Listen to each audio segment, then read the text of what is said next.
Imagine a world struggling under the weight of its own limitations. The Industrial Revolution was roaring, but iron, its workhorse, was expensive, brittle, and imperfect. It simply couldn't keep pace with ambition. Then, in 1856, a visionary named Henry Bessemer dared to dream of something more. His revolutionary idea was deceptively simple: blast air through molten pig iron. This wasn't just a chemical reaction, it was alchemy. The oxygen in the air devoured the impurities, transforming the metal with astonishing speed. Suddenly, steel, that strong, versatile metal, was no longer a luxury but an affordable reality. This single innovation would reshape everything, paving the way for the soaring skyscrapers that scraped the clouds, the vast railway networks that crisscrossed continents, and the very expansion of empires. The modern world, in so many ways, was forged in the fiery crucible of the Bessemer Process. Imagine a forgotten world, buried for centuries beneath the windswept moors of Roman Britain. In 1973, archaeologists at Vindolanda Fort unearthed something extraordinary, not of gold or marble, but of wood. Preserved by the waterlogged soil, layer upon layer of peat and clay had hidden fragments of ancient life. Wafer-thin, these wooden tablets, inscribed with the elegant flowing script of Roman hands, revealed themselves. They weren't grand pronouncements or military strategies, but the intimate details of daily existence. Letters from wives to husbands, invoices for goods, even a cheerful birthday invitation. These were the direct voices of soldiers and their families on the very edge of the empire, offering an unprecedented, astonishing glimpse into the unvarnished reality of Roman life. The year is 1854. On the dusty goldfields of Ballarat, a simmering resentment was about to erupt.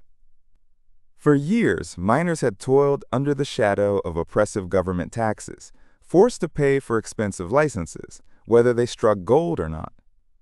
The unfairness gnawed at them, a sense of injustice that began to bloom into outright rebellion.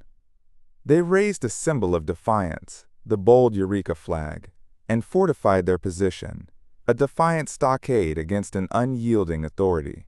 Then, in a brutal dawn raid, government troops descended. The clash was fierce, the cost immense, with dozens losing their lives in the fight. Yet, from the blood spilled on that hallowed ground, a powerful seed was sown. The very foundation of Australian democracy was born. Dramatic music swells. The year is 1241. From the vast eastern steppes, a shadow falls across Eastern Europe. A Mongol horde, a force of unparalleled speed and ferocity, approaches, striking terror into the hearts of kingdoms. Against this existential threat, King Bela IV of Hungary rallies his forces, his army standing ready to defend their homeland. They choose the banks of the river Sacco, a natural barrier, to make their stand. But the Mongols, masters of deception, have other plans. Under the cloak of darkness, they unleash a swift, brutal night attack, securing a bridgehead with astonishing speed. Then, the trap springs shut. Wave upon wave of Mongol cavalry surges forward, encircling the Hungarian army in a deadly embrace. The result is a crushing, decisive victory for the invaders. Europe, the supposed bastion of Christendom, stood utterly stunned, facing a future forever altered by the unyielding might of the Golden Horde. In the Roaring Twenties, a shadow fell across America, fueled by fear and suspicion. Two Italian immigrants, Nicola Sacco and Bartolomeo Vanzetti, found themselves at the heart of a trial that would ignite a global firestorm. Accused of a brutal payroll robbery and murder in Braintree, Massachusetts, their case became a lightning rod for anti-immigrant sentiment and political radicalism. Despite a lack of conclusive evidence, and with Vanzetti not even present at the scene of the crime, the jury found them guilty.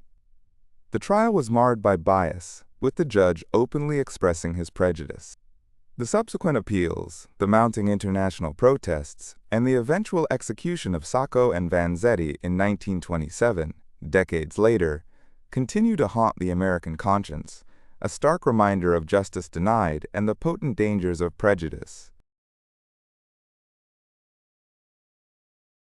In the quiet spring of 1781, a revolution was brewing in the English city of Bath, not in parlors or palaces, but in the heavens themselves.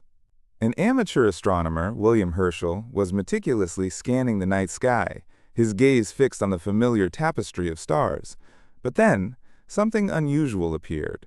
It wasn't a star, its light steady and unwavering, nor did it possess the telltale fuzzy halo of a comet.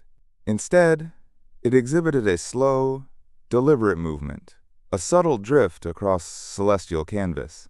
Driven by scientific curiosity, Herschel undertook painstaking calculations, confirming his astonishing suspicion. He had found it.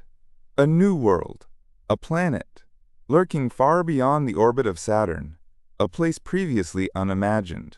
This was the first planet ever discovered using a telescope, and its revelation forever altered our understanding of our own solar system.